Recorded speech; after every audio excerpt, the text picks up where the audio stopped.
monde suivra ça, évidemment. Merci pour ça. On sait que tu étais actif sur League of Legends au début. On va continuer sur l'actualité des compétitions League of Legends, puisque Twix, c'était la finale de la LFL cette semaine. LDLC, couronné champion. On en parle dans le notice. Couronné champion, j'ai envie de dire, c'était prévu, c'était quasiment prévu. Ouais. LDLC a remporté donc la toute première finale du segment de printemps de LFL, donc la Ligue française de League of Legends, pour vous rappeler. Un résultat qui, comme je vous disais, était très attendu, puisqu'on a reçu Djoko et Steelback sur ce plateau la semaine dernière. Ils nous disaient eux-mêmes qu'ils étaient favoris, qu'ils sentaient très bien et bien. Voilà, ils nous ont pas menti, un match parfaitement maîtrisé pour les LDLC qui s'impose sur un score assez net de 3-1, bien sûr, best of 5, 3 manches gagnantes. Misfits, c'était leurs adversaires, non pas démérités bien entendu, et qui a signé une superbe remontada à travers l'arbre des playoffs. Ils sont partis de tout en bas, sont arrivés en grande finale, mais on les suivra bien sûr aux demi-masters. Absolument, puisqu'ils seront les deux représentants français aux European Masters, qui commencent d'ailleurs cette semaine pour les phases online. On a d'ailleurs rencontré Eka après la victoire de LDLC, on vous laisse regarder ça. Après avoir gagné, je me sens bien. Ça fait longtemps, j'ai pas gagné en fait, de titre français depuis que je suis en France en fait. Et en fait, ce que j'ai fait au master, du coup, je suis vraiment très content. C'est une consécration pour moi. Je suis assez content que l'île enfin soit mise en place en France. Ça va pouvoir essayer de développer un peu les fanbases ou même les viewers. Vraiment, c'est plus facile de se fidéliser, on va dire, pour les viewers. Je préfère clairement jouer par semaine, toutes les semaines, pardon, et au lieu du mois, du coup, les fans, good.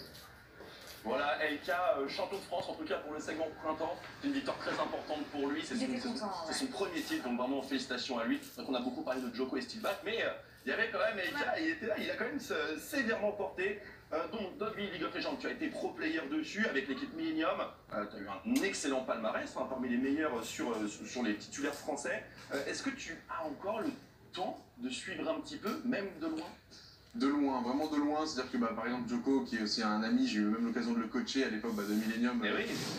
Donc de loin, justement, je gardais. Et moi, ce palmarès, bon, ça parle plus à grand monde aujourd'hui, mais c'est vrai que je suis un petit peu, j'essaie de mater des petits matchs par-ci par-là, mais plus autant qu'avant. Mais voilà, c'est un petit plaisir que je me garde de temps en temps, des petits games de LoL commentés par Gaming principalement. Voilà, tu vois la LFL ici, toi tu as évolué dans un système compétitif qui était nettement différent. Ouais. T'aurais aimé avoir une ligue comme ce qu'il y a aujourd'hui? Ouais, totalement. Vraiment, c'est malheureusement, j'ai envie de dire, pour moi, ça arrivait un petit peu tard.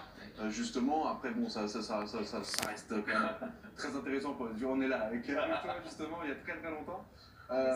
Ça arrivait un peu tard, maintenant le format est très bon, moi j'aurais adoré parce que tu le sais, moi je m'intéressais beaucoup à la scène française, justement on faisait les LAN, ça nous aurait totalement porté. Et en plus on était les numéros en France, donc ça nous aurait permis d'être en mode, vous le voyez, c'est bon, tout le monde est là. Alors qu'en Europe c'était plus compliqué. Donc ouais, carrément, moi j'avais beaucoup cette relation avec le public français, donc avec une LFL, t'as vraiment beaucoup de contenu régulier, et en même temps le niveau est pas non plus extrêmement élevé, là on voit LDLC rouler très facilement. J'aurais trop aimé voir cette même équipe intégrer peut-être la compétition, la Ligue 1 on va dire, et voir ce qui donne là-dedans. Maintenant on sait que c'est plus trop possible. Mais ouais, moi j'aurais adoré la faire la LFL si elle existait à mon époque. Quand vous voyez ici des images, c'est vrai que vous commentiez tous les deux à l'époque, ça fait remonter des souvenirs. Oui. Toi, t'as pas arrêté en tout cas, t'étais encore en commentaire. J'ai pas arrêté non plus. Non, là, j'ai un peu mis de côté. C'est vrai. Un retour un jour, peut-être, pourquoi pas? T'avais retesté en plus avec le gaming. Peut-être si je monte une structure, peut-être je créerai une équipe LoL un jour. Non, peut-être oui, on a un coach intervenant externe. Pardon? Besoin d'un petit coach chez Vitality peut-être. Oula, non, je pense que j'ai plus du tout les connaissances aujourd'hui. Et justement, je me sers beaucoup de tout ce que j'ai appris sur le circuit du League of Legends, qui était très intéressant et très complet pour insuffler cette même mentalité, ces mêmes valeurs sur Fortnite. Et c'est vrai que du coup, les petits jeunes, parce que du coup, genre Fortnite, c'est des joueurs très jeunes, retrouvent ça chez moi et apprécient ça chez moi, le fait que je suis un peu le papa de Fortnite, alors que j'ai l'impression d'être encore un jeune, non? Je sais pas. Tiens la balle du côté de Twitch. Du coup, je vais te rendre la balle pour continuer les news, puisqu'on avait le LEC ce week-end, la suite du championnat européen. Fnatic, Splyce, ça s'est passé comment?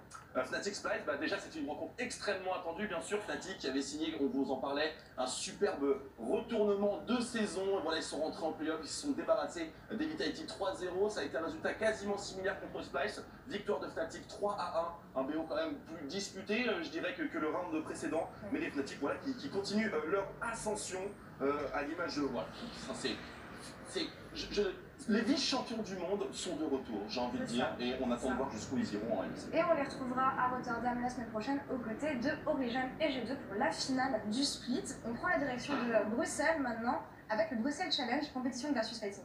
Absolument, et le plus important, c'est une étape du Capcom Pro Tour, le championnat du monde de Street Fighter V. Donc il y a énormément de très très bons joueurs qui sont présents, des joueurs internationaux. On pouvait évidemment y retrouver le français Luffy sous ses couleurs Gamers Origin, mais la meilleure performance française sera au joueur Vitality, TKR, qui terminera donc dans le top 8 après une défaite contre Shax. Et le vainqueur quant à lui, sera Angry Bird qui, comme on peut le voir ici, s'impose en finale contre Propelix. On parlait de Luffy, il termine d'ailleurs la compétition en top 25 avec son équipe Gamers Origin. On pourra quand même se réjouir de la victoire d'un autre joueur, Steve, qui remporte la compétition sur Soul Calibur 6. On change de jeu ici, il y a une autre victoire française, mais sur Smash Bros cette fois-ci. Absolument, et on parle de Gluttony de Solari qui remporte donc la compétition contre le joueur Niru, pardon, excusez-moi, je cherchais ma petite ligne, joueur de l'AS Monaco.